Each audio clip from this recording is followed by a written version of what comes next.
नमस्कार दोस्तों। क्या आप कभी अपने विचारों से परेशान हुए हैं? क्या आपको लगता है कि जो भी आप सोचते हैं वही सच है? अगर ऐसा है तो आज का वीडियो आपके लिए है। आज हम बात करेंगे किताब don't believe everything you think की, जिसमें बताया गया है कि कैसे हमारे विचार हमेशा सच नहीं होते और हमें उन पर आंख मूंद कर भरोसा नहीं करना चाहिए। तो वीडियो को अंत तक देखें और जानें कि कैसे आप अपने विचारों को नियंत्रित कर सकते हैं। इस किताब का सबसे बड़ा संदेश ये है कि हर विचार सच नहीं होता। अक्सर हम मानते हैं कि जो भी हमारे मन में आता है वह सही है, लेकिन सच्चाई ये है कि हमारा मस्तिष्क हमें भ्रमित कर सकता है। हमारे विचार हमारी धारणाओं, अनुभवों और भावनाओं से प्रभावित होते हैं और ज़रूरी नहीं है कि वे हमेशा सच्चाई पर आधारित हो। दूसरा महत्वपूर्ण पहलू है अपने विचारों को पहचानना। जब हम अपने विचारों को पहचानते हैं और उन पर सवाल उठाते हैं तो हमें समझ में आता है कि कौन से विचार हमारे लिए सही हैं और कौन से हमें सिर्फ डराते या परेशान करते हैं। इसलिए जब भी कोई नकारात्मक या उलझन वाले विचार आएं तो उसे लिखें और सोचें कि ये क्या वास्तव में सच है या सिर्फ आपकी धारणा। किताब में तीसरी महत्वपूर्ण बात ये सिखाई गई है कि विचार और सच्चाई के बीच अंतर करना जरूरी है। हर विचार सच्चाई नहीं होता।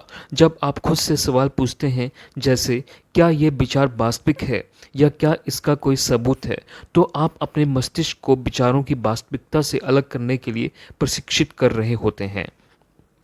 इस प्रक्रिया से आप नकारात्मक और भ्रामक विचारों का सामना कर सकते हैं और उन्हें छोड़ सकते हैं। चौथी बात जो किताब में बताई गई है वह है वर्तमान में जीना सीखना। जब हम अपने विचारों में खो जाते हैं तो हम वर्तमान से कट जाते हैं। विचार हमें अतीत के पछतावे और भविष्य की चिंता में उलझा देते हैं। इसलिए किताब कहती है कि हमें अपने दिमाग को वर्तमान पर केंद्रित करना चाहिए। ध्यान और माइंडफुलनेस जैसी तकनीकों इसमें अपनी मदद कर सकती हैं।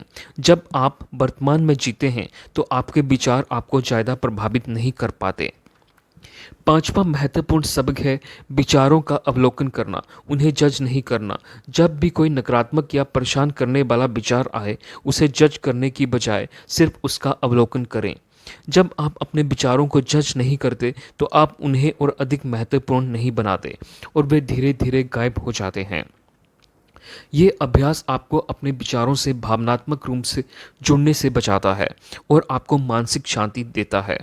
किताब में छठी महत्वपूर्ण बात है खुद को क्षमा करना। हम अक्सर अपने विचारों और गलतियों को लेकर खुद को दोषी मानते हैं, लेकिन हमें ये समझना चाहिए कि हम इंसान हैं और हमसे गलतियां हो सकती हैं।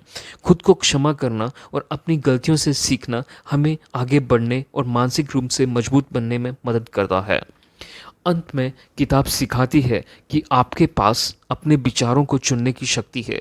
ये आपके ऊपर निर्भर करता है कि आप किन विचारों पर ध्यान केंद्रित करते हैं।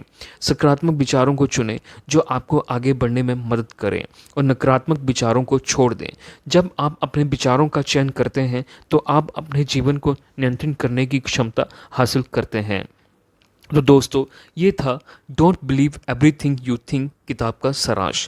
इस किताब ने हमें सिखाया कि हमारे विचार हमेशा सच नहीं होते और हमें उनके आधार पर निर्णय लेने से पहले उन्हें परखना चाहिए। अगर आपको ये वीडियो पसंद आया हो तो इसे लाइक करें, शेयर करें और हमारे चैनल पुरानी कथाओं को अवश्य ही सब्सक्राइब करना ना भूलें। धन्यवाद दोस्तों।